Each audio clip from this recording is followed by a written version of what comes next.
ಯುಗಾದಿ ಹಬ್ಬದ ಹಿನ್ನೆಲೆಯಲ್ಲಿ ಮಂತ್ರಾಲಯದ ಶ್ರೀ ರಾಘವೇಂದ್ರ ಸ್ವಾಮಿಗಳ ಮಠದಲ್ಲಿ ವಿಶೇಷ ಪೂಜೆ ಹಮ್ಮಿಕೊಳ್ಳಲಾಗಿತ್ತು. ಮೂಲ ರಾಮದೇವರು ಹಾಗೂ ರಾಯರ ಬೃಂದಾವನಕ್ಕೆ ತೈಲದ ಅಭಿಷೇಕ, ವಿಶೇಷ ಪೂಜೆ ನೆರವೇರಿಸಿದ ನಂತರ ಪೀಠಾಧಿಪತಿಗಳಾದ ಶ್ರೀ ಸುಬುಧೇಂದ್ರ ತೀರ್ಥರಿಂದ ತುಳಸಿ ಪೂಜೆ, ಗೋಪೂಜೆ, ಅಶ್ವಪೂಜೆ ನೆರವೇರಿಸಿದ್ರು. ಬೃಂದಾವನದ ನರಿಕೃತಕ್ಕೆ ನಿರಂಜನ, ಹೊಸ ವಸ್ತ್ರ ಸಮರ್ಪಣೆ ಮಾಡಲಾಯಿತು. ಈ ವಿಶೇಷ ಪೂಜೆಗೆ ನೂರಾರು ಭಕ್ತರು ಸಾಕ್ಷಿಯಾಗಿದ್ರು. ಕಾಂಗ್ರೆಸ್ ಜೆಡಿಎಸ್ ಮೈತ್ರಿಯನ್ನ ಎಲ್ಲರೂ ಒಪ್ಪಲೇಬೇಕು. ಇದನ್ನ ವಿರೋಧಿಸಿದವರು ಪಕ್ಷ ಬಿಟ್ಟು ಹೋಗಬೇಕು ಅಂತ ಮಾಜಿ ಸಿಎಂ ಸಿದ್ದರಾಮಯ್ಯ ಖಡಕ್ ಎಚ್ಚರಿಕೆ ನೀಡಿದ್ದಾರೆ. ಬೆಂಗಳೂರಿನ ಕೆಪಿಸಿಸಿ ಕಚೇರಿಯಲ್ಲಿ ಮಾತನಾಡಿದ ಅವರು, ಬಿಜೆಪಿ ವಿರುದ್ಧ ನಾವು ಹೋರಾಟ ಮಾಡ್ತಿದ್ದೇವೆ. ಹಾಗಾಗಿಯೇ ನಮ್ಮಲ್ಲಿ ಏನೇ ಭಿನ್ನಾಭಿಪ್ರಾಯ ಇದ್ರೂ ಮರೆತು ಒಂದಾಗಿದ್ದೇವೆ. ಭಿನ್ನಾಭಿಪ್ರಾಯ ಮರೆಯಲು ಸಾಧ್ಯವೇ ಇಲ್ಲ ಅಂದ್ರೆ ಪಕ್ಷ ಬಿಡಲಿ ಅಂತ ಎಚ್ಚರಿಕೆ ನೀಡಿದ್ದಾರೆ. ಮಂಡ್ಯ ಲೋಕಸಭಾ ಚುನಾವಣೆ ಕಣ ದಿನದಿಂದ ದಿನಕ್ಕೆ ರಂಗೇರ್ತಾ ಇದ್ದು, ಏಪ್ರಿಲ್ 10ರಿಂದ ಜೆಡಿಎಸ್ ವರಿಷ್ಠ ದೇವೇಗೌಡ ಹಾಗೂ ಮಾಜಿ ಸಿಎಂ ಸಿದ್ದರಾಮಯ್ಯ ಪ್ರಚಾರದ ಅಖಾಡಕ್ಕೆ ಇಳಿಯಲಿದ್ದಾರೆ. ಏಪ್ರಿಲ್ 10ರಂದು ಮೈಸೂರು ಹಾಗೂ ಏಪ್ರಿಲ್ 11ರಂದು ತುಮಕೂರಿನಲ್ಲಿ ಪ್ರಚಾರ ಮಾಡಲಿದ್ದಾರೆ. ಇನ್ನು ಏಪ್ರಿಲ್ 12ರಂದು ದೇವೇಗೌಡ ಹಾಗೂ ಸಿದ್ದರಾಮಯ್ಯ ಜಂಟಿ ಪ್ರಚಾರ ನಡೆಸುವುದಾಗಿ ಸ್ಪಷ್ಟಪಡಿಸಿದ್ದಾರೆ. ದೇಶದೆಲ್ಲೆಡೆ ಯುಗಾದಿ ಹಬ್ಬದ ಸಂಭ್ರಮ ಮನೆ ಮಾಡಿದ್ದು, ರಾಜಕೀಯ ನಾಯಕರೆಲ್ಲ ದೇಶದ ಜನತೆಗೆ ಶುಭ ಕೋರುತ್ತಿದ್ದಾರೆ. ಮಾಜಿ ಸಿಎಂ ಸಿದ್ದರಾಮಯ್ಯ ಕೂಡ ರಾಜ್ಯದ ಜನತೆಗೆ ವಿಶ್ ಮಾಡಿದ್ದು, ಸಮಾಜ ಒಡೆಯುವ ಶಕ್ತಿಗಳನ್ನ ತಿರಸ್ಕರಿಸಿ ದೇಶ ಕಟ್ಟುವ ಕೈಗಳನ್ನ ಬೆಂಬಲಿಸುವ ಮೂಲಕ ಯುಗಾದಿಯನ್ನ ಬರಮಾಡಿಕೊಳ್ಳೋಣ. ಪರಿವರ್ತನೆ ಸಾರುವ ಶುಭ ದಿನದಂದು ಧನಾತ್ಮಕ ಪರಿವರ್ತನೆಗಾಗಿ ಒಂದಾಗೋಣ. ಎಲ್ಲರಿಗೂ ಯುಗಾದಿ ಹಬ್ಬದ ಶುಭಾಶಯ ಅಂತ ಟ್ವೀಟ್ ಮಾಡಿದ್ದಾರೆ.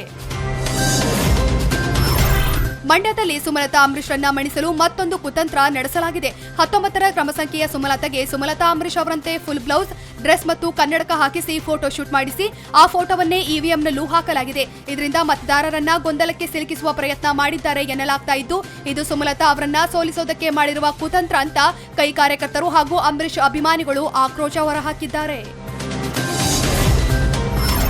ಮಂಡ್ಯ ಜಿಲ್ಲೆಯಲ್ಲಿ ಮೈತ್ರಿ ಧರ್ಮವೇ ಸರಿಯಾಗಿಲ್ಲ. ಹಳೆ ಮೈಸೂರು ಭಾಗದಲ್ಲಿ ಮೈತ್ರಿ ಸಾಧ್ಯವಿಲ್ಲ ಅಂತ ಬೆಂಗಳೂರಿನಲ್ಲಿ ಎನ್ ಚಲುವರಾಯಸ್ವಾಮಿ ಹೇಳಿದ್ದಾರೆ. ಕುಮಾರಸ್ವಾಮಿಗೆ ಇದೀಗ ಸಿದ್ದರಾಮಯ್ಯ ಅವಶ್ಯಕತೆ ಇದೆ. ಹೀಗಾಗಿ ಸಿದ್ದರಾಮಯ್ಯ ಅವರನ್ನ ಮಾತನಾಡಿಸ್ತಾರೆ. ಅವರಿಗೆ ನನ್ನ ಅವಶ್ಯಕತೆ ಇಲ್ಲ, ಹೀಗಾಗಿ ನನ್ನ ಮಾತನಾಡಿಸಲ್ಲ. ಎಚ್ಡಿಕೆ ಮಾತನಾಡಿಸ್ತಾರೆ ಎಂಬ ನಂಬಿಕೆಯೂ ನನಗಿಲ್ಲ.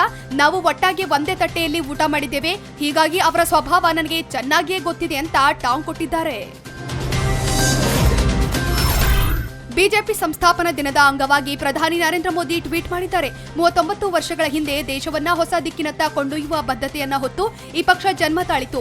ಬಿಜೆಪಿ ಇಂದು ದೇಶದ ದೊಡ್ಡ ಆದ್ಯತೆಯ ಪಕ್ಷವಾಗಿ ಹೊರಹೊಮ್ಮಲು ದುಡಿದ ಎಲ್ಲ ಕಾರ್ಯಕರ್ತರಿಗೂ ಧನ್ಯವಾದ. ಪಕ್ಷವನ್ನ ಮತ್ತೊಮ್ಮೆ ಅಧಿಕಾರಕ್ಕೆ ತರಲು ನಮ್ಮ ಕಾರ್ಯಕರ್ತರು ಹಗಲಿರುಳು ಶ್ರಮಿಸುತ್ತಿದ್ದಾರೆ ಅನ್ನೋ ವಿಶ್ವಾಸ ನನಗಿದೆ. ಈ 5 ವರ್ಷಗಳಲ್ಲಿ ತುಂಬಾ ಕೆಲಸಗಳನ್ನ ಮಾಡಿ ಮುಗಿಸಲಾಗಿದೆ. ಮುಂದಿನ ದಿನಗಳಲ್ಲಿ ಇನ್ನೂ ಹೆಚ್ಚು ಕೆಲಸಗಳನ್ನ ದೇಶಕ್ಕಾಗಿ ಮಾಡಬೇಕಿದೆ ಎಂದಿದ್ದಾರೆ. ಭಾರತೀಯರೆಲ್ಲ ಮಂಕಿಗಳು ಅಂತ ಎಐಸಿಸಿ ಅಧ್ಯಕ್ಷ ರಾಹುಲ್ ಗಾಂಧಿ ಸಲಹೆಗಾರ ಸ್ಯಾಮ್ ಪಿತ್ರೋಡಾ ವಿವಾದಾತ್ಮಕ ಹೇಳಿಕೆ ನೀಡಿದ್ದಾರೆ. ಭಾರತೀಯರಿಗೆ ತಂತ್ರಜ್ಞಾನವನ್ನ ಹೇಗೆ ಕನೆಕ್ಟ್ ಮಾಡ್ಕೊಳ್ಳಬೇಕು ಅಂತಾನೆ ಗೊತ್ತಿಲ್ಲ. ಮೊಬೈಲ್ ಫೋನ್ ಅನ್ನ ಆಟಿಕೆಯ ರೀತಿ ಬಳಕೆ ಮಾಡ್ತಿದ್ದಾರೆ. ದೇಶದ ಜನರಿಗೆ ಮೊಬೈಲ್ ಫೋನ್ ಬಳಕೆ, ತಂತ್ರಜ್ಞಾನಗಳನ್ನ ಬಳಸೋದೇ ಗೊತ್ತಿಲ್ಲ ಅಂತ ಹೇಳಿದ್ದಾರೆ. ಜನರು ತಂತ್ರಜ್ಞಾನವನ್ನ ಗಾಸಿಪ್, ಸುಳ್ಳು ಸುದ್ದಿ ಇಂತಹದನ್ನೇ ಹರಡಲು ಬಳಸ್ತಿದ್ದಾರೆ ಅಂತ ಟಿವಿ ಸಂದರ್ಶನವೊಂದರಲ್ಲಿ ಹೇಳಿದ್ದು, ಸ್ಯಾಮ್ ಪಿತ್ರೋಡಾ ವಿರುದ್ಧ ಎಲ್ಲೆಡೆ ಆಕ್ರೋಶ ವ್ಯಕ್ತವಾಗಿದೆ. ಕಿರಿಕ್ ಹುಡುಗ ರಕ್ಷಿತ್ ಶೆಟ್ಟಿ ಸದ್ಯ ಅವನೇ ಶ್ರೀಮನ್ನಾರಾಯಣ ಸಿನಿಮಾದಲ್ಲಿ ಸಿಕ್ಕಾಪಟ್ಟೆ ಬ್ಯುಸಿಯಾಗಿದ್ದಾರೆ. ದೊಡ್ಡ ಬಜೆಟ್ನ 80ರ ದಶಕದ ಸಿನಿಮಾವಾದ್ದರಿಂದ ನಾಜೂಕಾಗಿ ಶೂಟಿಂಗ್ ನಡೀತಿದೆ. ಇದರ ಮಧ್ಯೆ 777 ಚಾರ್ಲಿ ಎಲ್ಲಿಗೆ ಬಂತು ಅನ್ನೋದು ಎಲ್ಲರ ಪ್ರಶ್ನೆಯಾಗಿತ್ತು. ಆದ್ರೀಗ ಚಿತ್ರತಂಡ ಸದ್ದಿಲ್ಲದೆ second schedule ಮುಗಿಸಿದೆ.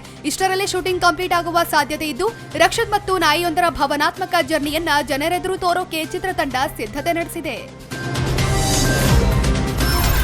Challenging star Darshan ಬಿಡುವಿಲ್ಲದ ಚುನಾವಣಾ ಪ್ರಚಾರದ ನಡುವೆ ಚಿಕ್ಕದೊಂದು ಬ್ರೇಕ್ ತೆಗೆದುಕೊಂಡಿದ್ದಾರೆ. ಕಳೆದೊಂದು ವಾರದಿಂದ ನಿರಂತರ ಓಡಾಟದಿಂದ ಬಳಲ್ತಾ ಇದ್ರು. ದಚ್ಚು ಪ್ರಚಾರದಲ್ಲಿದ್ದ ಸಂದರ್ಭದಲ್ಲೇ ಮತ್ತೊಂದು ದುರ್ಘಟನೆ ನಡೆದೇ ಹೋಗಿತ್ತು. ಮರಿ tiger Vinod Prabhakar action sequence ಚಿತ್ರೀಕರಣದ ವೇಳೆ ಕಾಲು ಮುರಿದುಕೊಂಡಿದ್ರು. ಹೀಗಾಗಿ ಬೆಂಗಳೂರಿಗೆ ಬಂದಾಕ್ಷಣ ದರ್ಶನ್ ವಿನೋದ್ ಪ್ರಭಾಕರ್ ಭೇಟಿಯಾಗಿ ಕುಶಲೋಪರಿ ವಿಚಾರಿಸಿದ್ದಾರೆ.